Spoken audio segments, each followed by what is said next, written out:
And then with that, just go ahead and roll it over to Deanne. Oh, roll call? Do we do roll call? Not really. You do just can right note who's here. to public comments? There are no public comments. Okay, then right to C1 audits. All right, this is our audit update from our CROW team. I'll ask Dr. Sawkill to introduce before we introduce our auditors. Thank you, Dr. Aguirre and the committee. So we do have our team here with CROW. We have Elizabeth Sav and Kevin Smith. So they're going to be providing an update. We've been working very closely with them since May on some of the ASB attendance audits, and now over the summer, and then just most recently, now that we've closed our fiscal year end, going through the district financial audits as well as our bond measures with Proposition O and Measure DD. So in that area, it's the financials and the performance audits. So they're going to provide a status update because as we look ahead in the next few weeks, we will be bringing back to the committee the first week of December, the draft reports, as well then the following week to the board, the final reports. And then we will also be going to the CBOC next month with an update with the bonds. So they'll provide some specifics of the work that they've been doing. So I'll hand it to Elizabeth.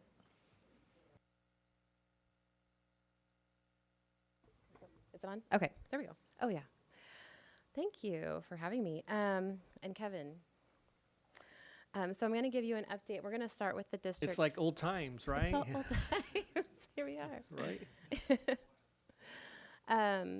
So for the district financial audit, we met back in March talking about our client service plan and what we were doing. We did our site visits, like Dr. Sawkill mentioned, doing attendance, ASB reviews, all the compliance related to those. We started that in May. And then I met with you all in July, I think, to give an update that we were getting going on the rest of interim. And so that happened in August. We did internal control assessments. We finished out your compliance work related to state that we could do that doesn't require the unaudited actuals to be done yet. We worked on your federal compliance audit as well, doing expenditure testing, walkthroughs, that kind of thing required by the compliance supplement. And then now we are in our second week of 2 weeks of the year-end portion right now.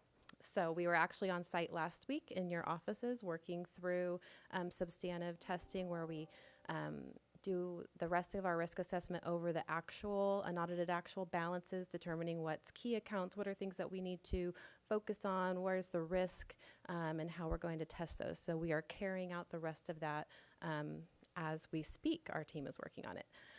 So we are on target for, even though there's a whole new system the state rolled out called SACS Online, and that's been really fun because they were very delayed in issuing out the conversion entry module, which is kind of important. So that just came out last week, and so we are madly working through that, getting everything so that we can make sure that we're meeting the timelines timely to meet with you all back in December. So we have no other current status. Everything is rolling along fine. So any questions about the financial portion before we go to bonds? Okay. No questions? No questions from the committee? Okay, so I'll move to the Prop O line item. So I am not the manager who oversees that. I oversee the district portion, but because Prop O and Measure D do roll up into the audited financials, I do need to have some purview over what's going on. So I can provide a status update related to those and answer any questions that I am able to, and I might have to defer some of it to Kevin or to Charles Ribley, who is the senior manager who oversees the bond audits. So Prop O, we also started performing that testing in August. I believe Kevin and Charles met with the CBOC chair as well as the CBOC for planning back at that time to plan out audit procedures for that. And at this time, as of last week, a lot of those procedures are now completed. And so we are in the reporting timeline portion of the audit for Prop O as the CBOC meets in November. So the timeline for reporting is a lot faster. So we are working on the reporting of the draft report for Prop O currently with no particular concerns that we need to disclose at this time for that one. And then Measure DD is very similar. It's a little bit smaller of an audit this year since it's the first year of activity. Everything was just getting underway for 22-23. So we're in a very similar spot as well as Prop O. So moving right along with the reporting to present to the CBOC in November, and then to the Audit Committee in December, and then the board in December. Any questions about those ones? Do you know the scope of dollars that they ended up selling for DD that you're reviewing? As far as the total expenditures, I don't have that off of the top of my head. I could reach out to Charles and find out exactly. Yeah, it would be whatever was expended for the 22-23 year, and I do believe the majority of those expenditures were planning type expenditures, architectural, things like that. Yeah. That sounds pretty accurate, yeah. Yeah. We do a lot of planning and a lot of consultants Yeah. and groundwork. Yes. Yeah. Ms. Quirk is here, so perhaps she can provide some context in terms of the work moving forward, because as you mentioned, these audits are looking back. Yes. So that, just want to make sure I highlight that this is through the last fiscal year. But maybe just for context. Sure, and thank you. commentary. I heard Mr. Katowski's question to be about the value of the issuance.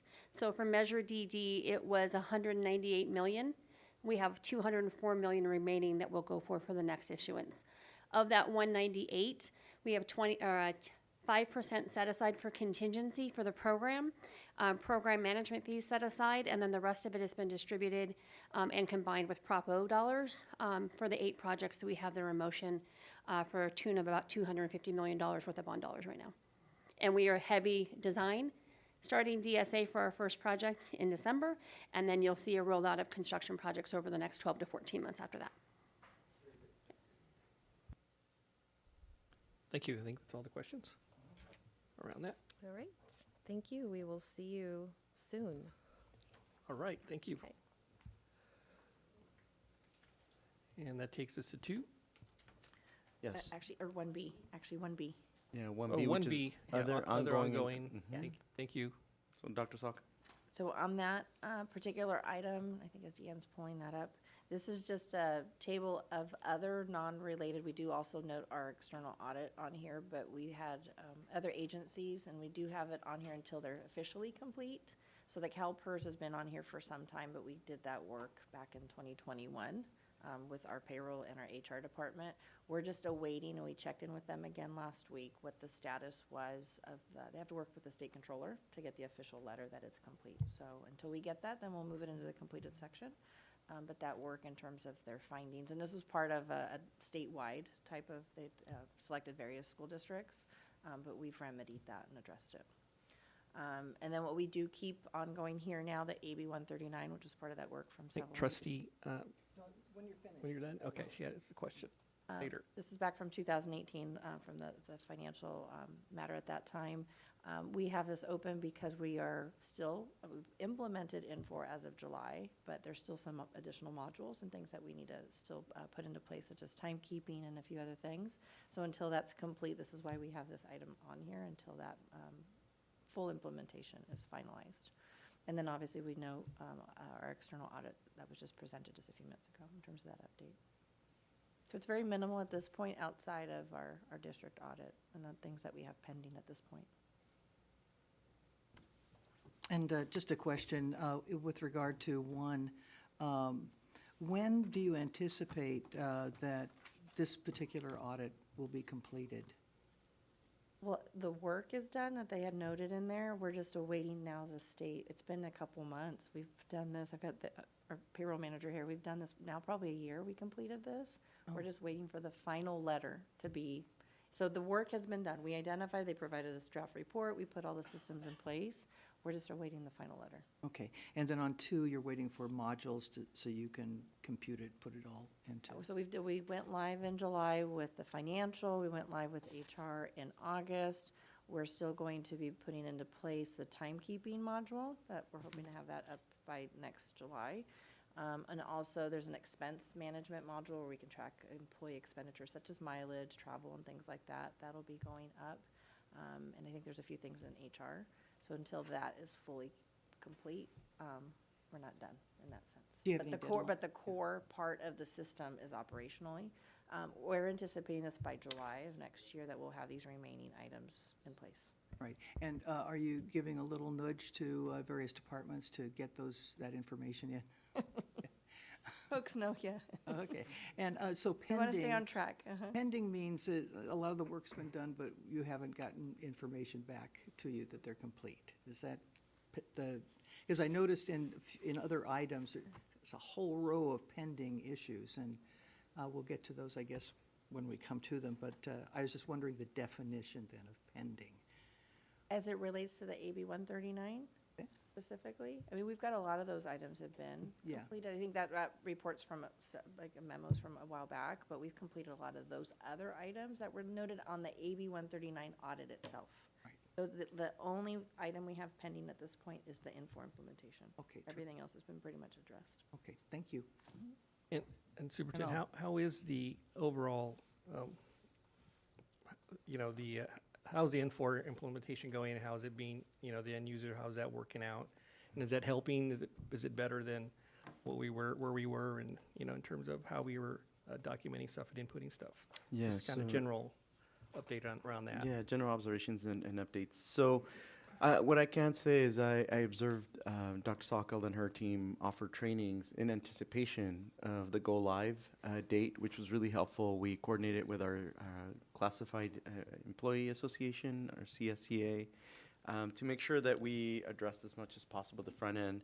There was a standard operating procedure manual developed by Dr. Sokol and her team, which really helps guide when staff at school sites or different departments ask questions.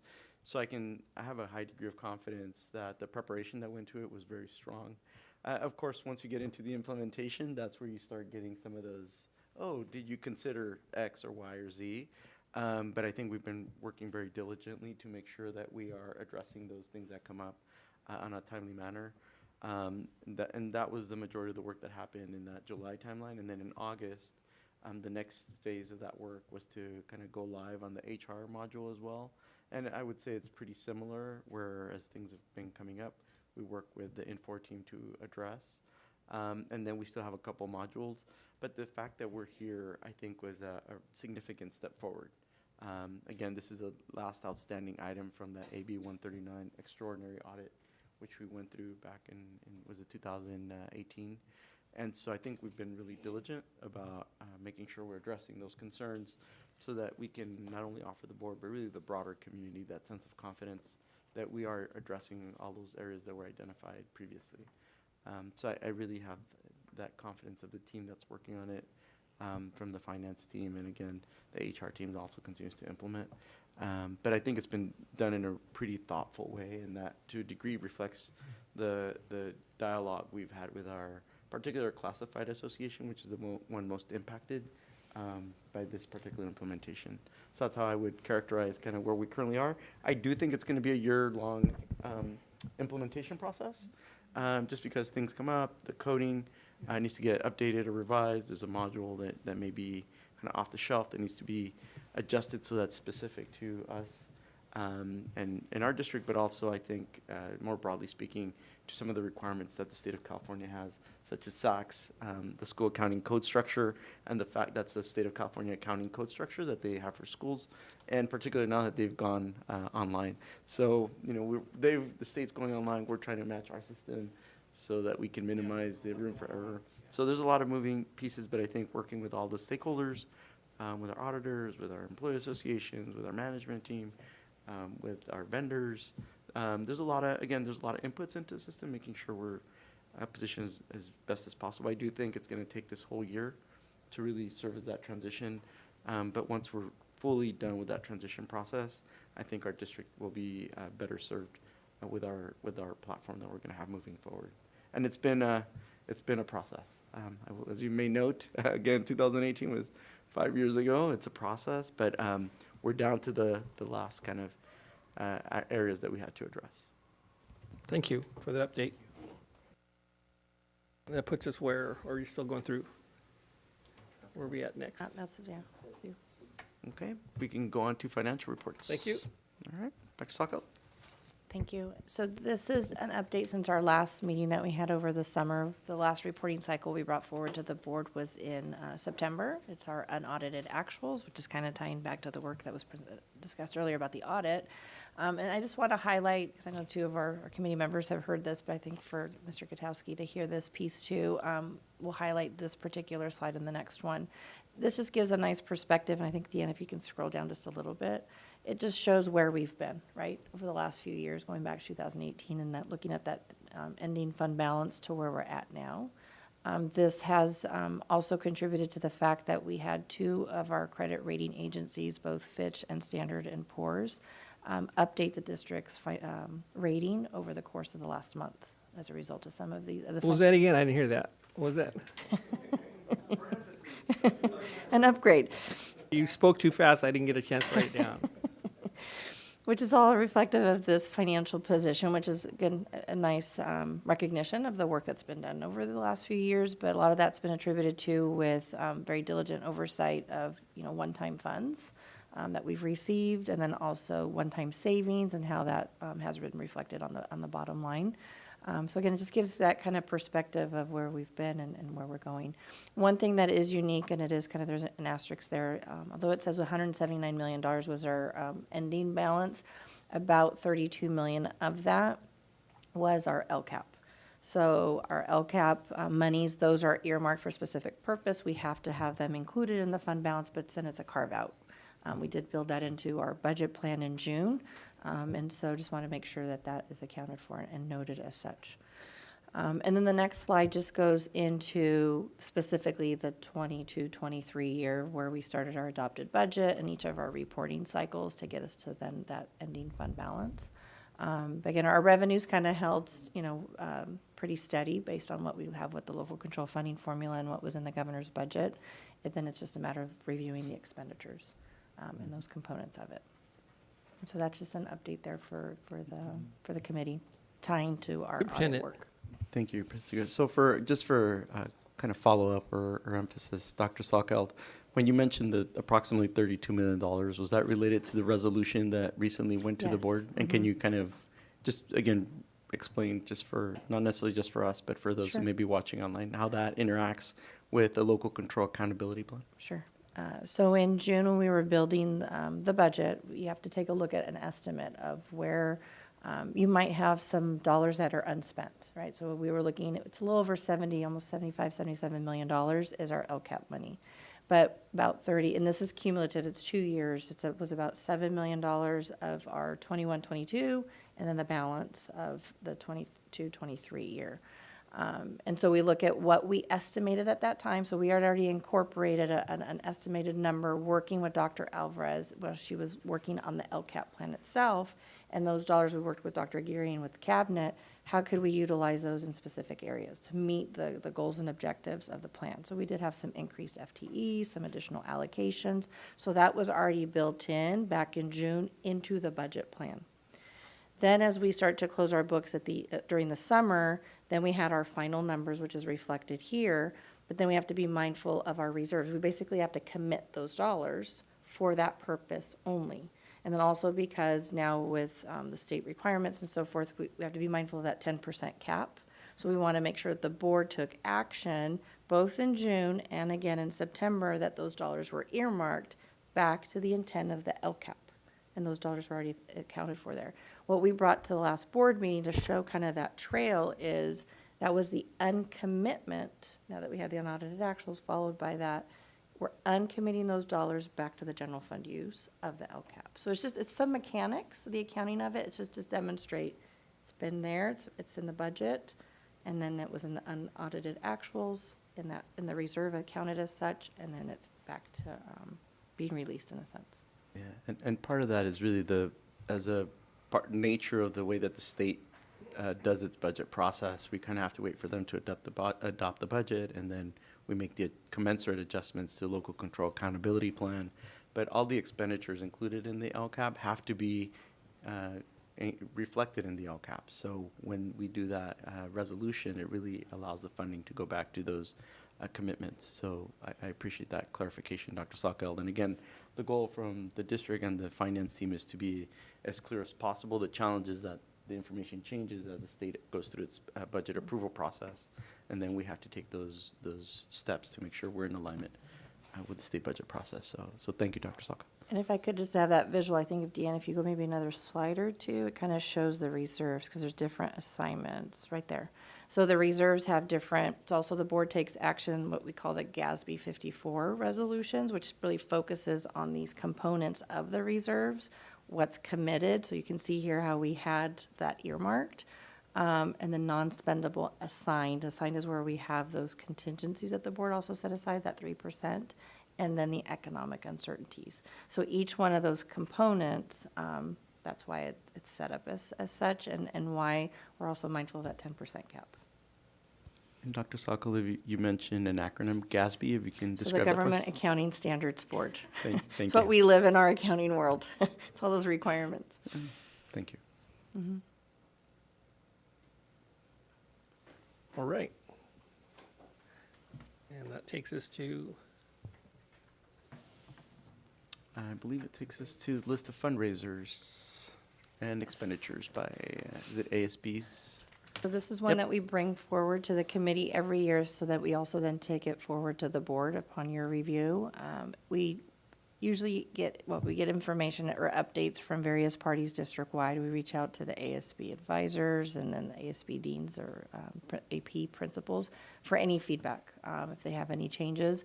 At this point, it's very minimal. The only changes actually came from the work that we've done with internal audit, just to clarify how we do the end of the year summary work and the set aside calculations of their spend downs when they have certain thresholds. So we just clarified those points a little bit, and this goes back to 1920, some of that work that we did then. So we're just clarifying it in this document. But this gives them the parameters of how they can spend the dollars or fundraise and so forth. And we do have general counsel that also reviews this document before we bring it forward, just to make sure that's also compliant with some of the items noted. And then I was going to say, if you go down the last page, you can see all the different iterations that we keep track of when we've brought it forward.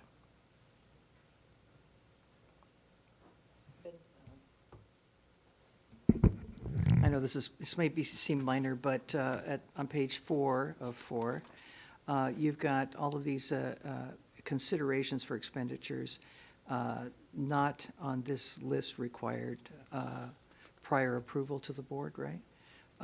And there are all these projects. Were they actually funded, or they just applied for this funding, or what?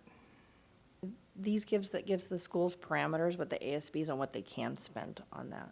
So Okay. it's just more of a guiding document or a type of expenditure. So if there's something in addition to, that's when we vet it with various stakeholders and bring it to the committee as well and the Okay. board. I made a note to myself, what happened to these requests? So they were either accepted or not? Just On curious. these here, in regards to the excess funds, we normally bring those forward here to the committee in the fall. The actual spend down plan itself, we bring it forward to you. Right. This is the very last paragraph with a list that goes back to 2016 through November of 2022. Do we know what those were, what they amounted to? Is that somewhere in the backup? I think that bold, you're referring to that bold section there in the Yeah. middle? I think that's just referring to the items listed above. Oh, okay. Yeah, not anything below, just the item listed above. Okay, these are then references to the What's items above. we saw listed. Okay, I was curious. I wasn't sure. Thank you. And we work very closely with internal audit, so if anything comes through and if we've got questions, and if we bring it forward, but that's in reference to what's above. Superintendent? Thank you, President Segura. So I think context is important on this matter. So previously, the district, this is about going back maybe 8 years ago now, didn't have a list of approved expenditures. So every time ASBs wanted to expend resources, it was a little bit of a question of what's allowable, what's not. So then at some point, the district, I want to say back in 2018, entered into a review by FICMAT, the Fiscal Crisis Team, Management Assistance Team, Fiscal Crisis Management Assistance Team, FICMAT. And they provided to us kind of a process through which we would review the expenditures, and thereby the board adopted a set of expenditures that are appropriate of an ASB, so it went through that level of vetting, so that now there's a little bit more clarity when ASBs are, hey, can we do a yearbook? Can we do VAPA? What can we do and what cannot, and what can't we do? So this provides them a guiding document. It's really kind of meant to be something that can be adjusted, but at the same time, we have to fit within the parameters of what are appropriate expenditures. And there's a lot of rules around that for ASBs. But that context, again, is that at least now we have this, this menu, if you will, of items that they can choose from with their ASB expenditures. Prior to this, it was more of a item-by-item question, and if you can imagine the number of schools that we have, it really behooved us to have a set of a guidance document that our ASB could use as guidance to help them in their decision-making. Because if they proceeded down the path and, for example, wanted to install a new marquee, then could we do it? Could we not do it? Are there parts that we can do, parts that we can't do? So those are all considerations, and now this brings a little bit more clarity to that process.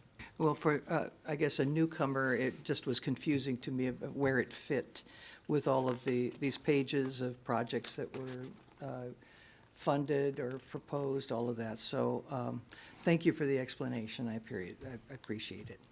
We can put it like a page, like we can put a break, so that way it's kind of referencing. Yeah, Highlight. yeah, all of the different proposals that came in or were decided upon. If we're going to have it, I guess, that be able to reference it to the projects that have been approved in the past and all. Because just out there by itself, it didn't really confuse me more than explained anything to me. Just saying. Okay. Thanks. Thank you. That's it, yeah, with that Okay. one. I think we're ready for the next item, which is internal audit items, which we can go to item A, ongoing and completed internal audits. Ms. Enriquez. Yes, hello. This evening is a brief update with the first item being the ongoing and completed document, which is an outline of the work performed by the Office of Internal Audit. The first section of the document on the first page lists the internal audit engagements. There are audits in progress for the associated student bodies and instructional minutes. There are various others that are pending that we will begin later in the year. In the first quarter, we primarily focus on ASBs, and then we start moving into other areas. The second section that begins on page 2 are engagements performed based on agreements with fiscal services. Most are ongoing, such as reviewing ASB monthly financial statements and reviewing commercial warrants issued by the district. In the second half of the prior year, we performed joint trainings with fiscal services to provide ASBs with an overview of key processes, and this continued in the current year.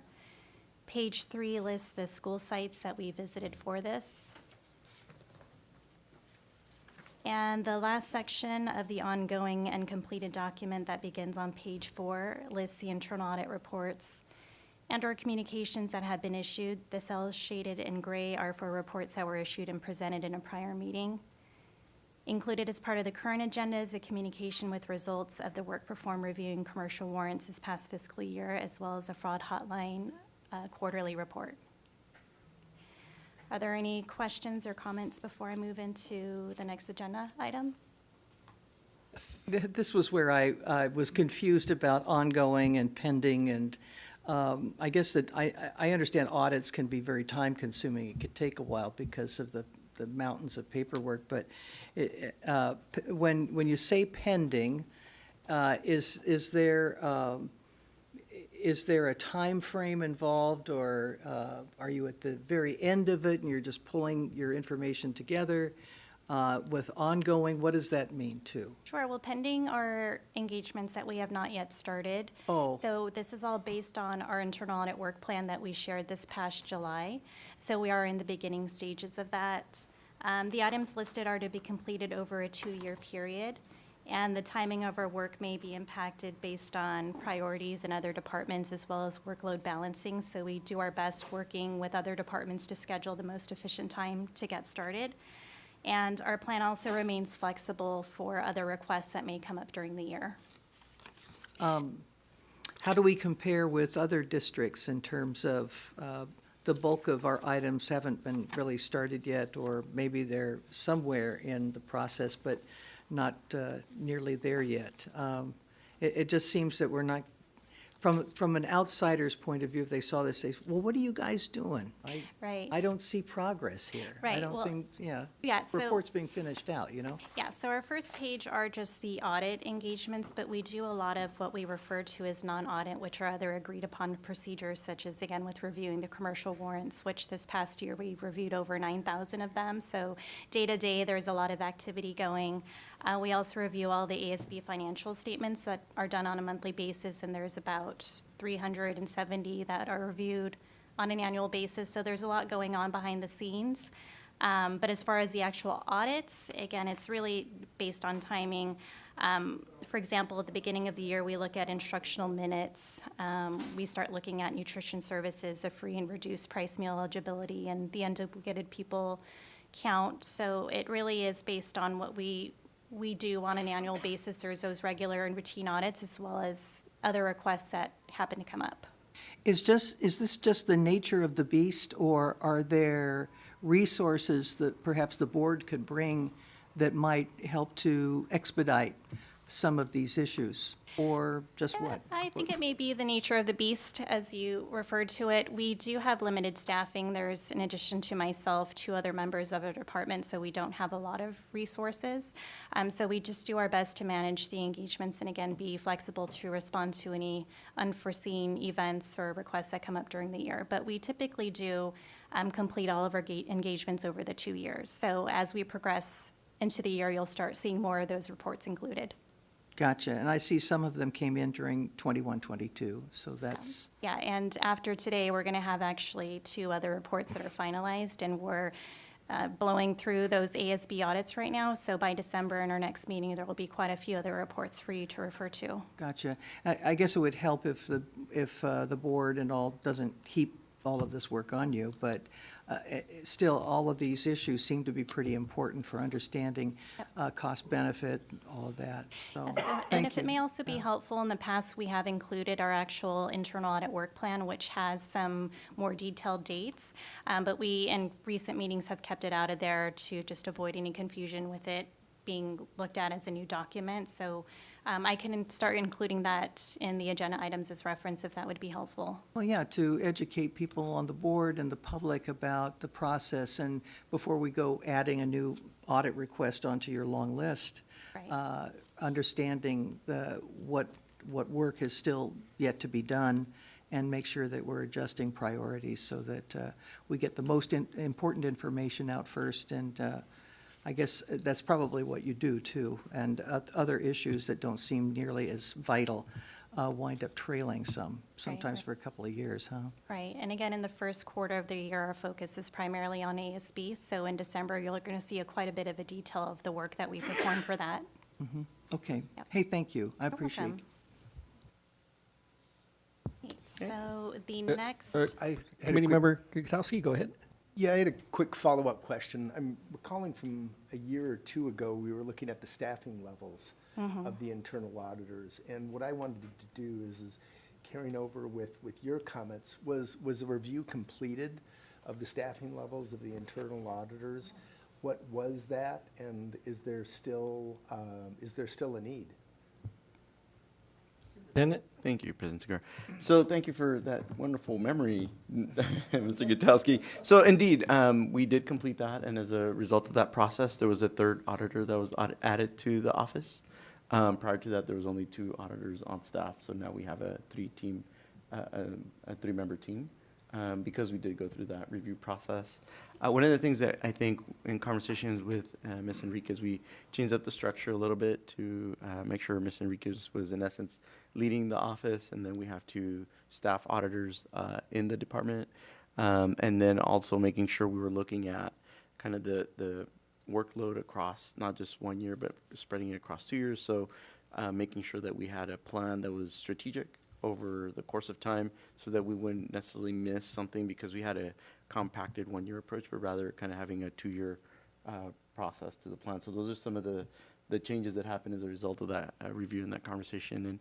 And Daphne, I don't know, Ms. Enriquez, I don't know if I missed anything, but I know we entered into some conversations into that, the third auditor, the structure of the office, and then having a multi-year approach. Those are three things that come to the top of my mind. Ms. Enriquez? And it really helped tremendously to add that additional staff member. So are some of these audits required by the state or the federal government? Ms. Enriquez? No, but they're just what we added to the work plan based on our own risk assessment internally.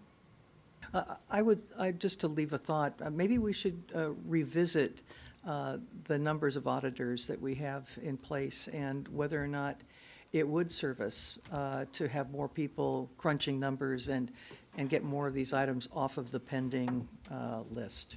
So, thank you. We can definitely have those conversations. We've also done an informal survey of some of our neighboring districts, and what we found is in terms of internal audit, it tends to be the larger districts that have this function.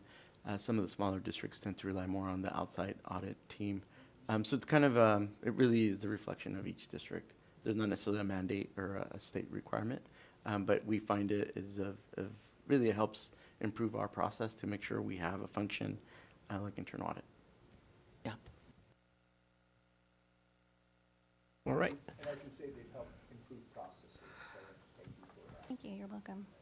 I just wanted to know, I saw the number of, on the 9,730 commercial warrants, that was a lot of work that was done, and it was done very accurately just by the numbers that I saw and percentages of the amount of the warrants, supporting documents and all that sort of stuff. So I can't imagine how tedious that work is, and I just want to appreciate those who do that.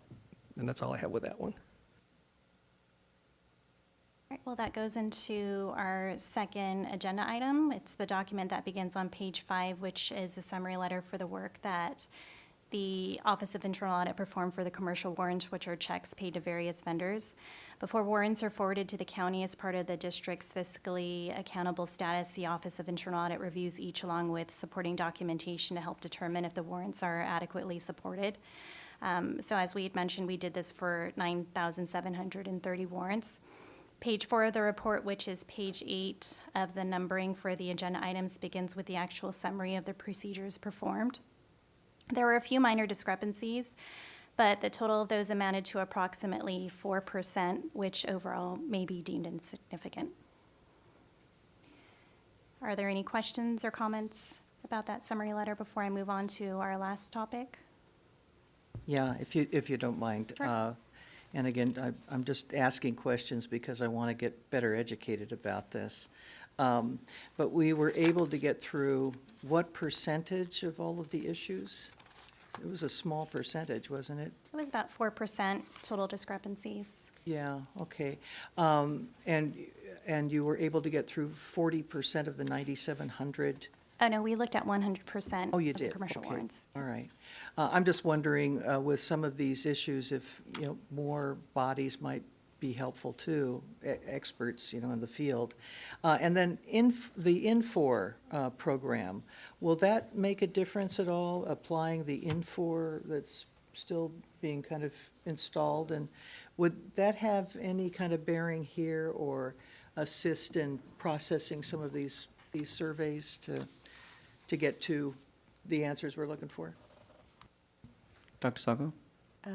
The process would still be processing it and matching it and then having the warrant. So I think it's just on that front end, it's still the same approach and then the end result and going through that. The documentation that the team reviews.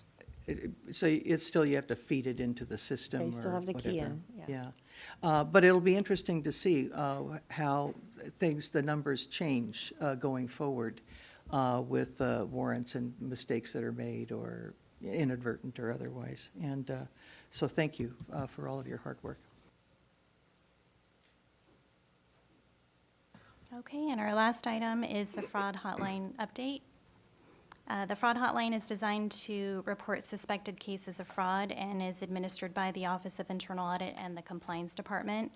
Reports summarized activity are prepared on a quarterly basis, and since our last meeting, there was one report that was issued for the quarter that ended September 30th, which shows that there were 2 submissions that were non-fraud related. If you refer to page 2 of the report, which is page 13 of the numbering for the agenda items, it includes a small table summarizing the activity. As of September 30th, one case was closed as unsubstantiated, and the other case remains open. Are there any questions or comments?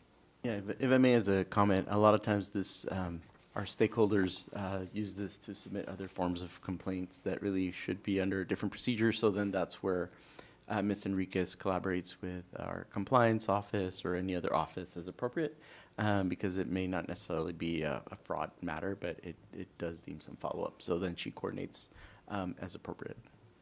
Yes, unfortunately, most of our cases have been non-fraud related. Fortunately. Yeah. And that's it. Thank you.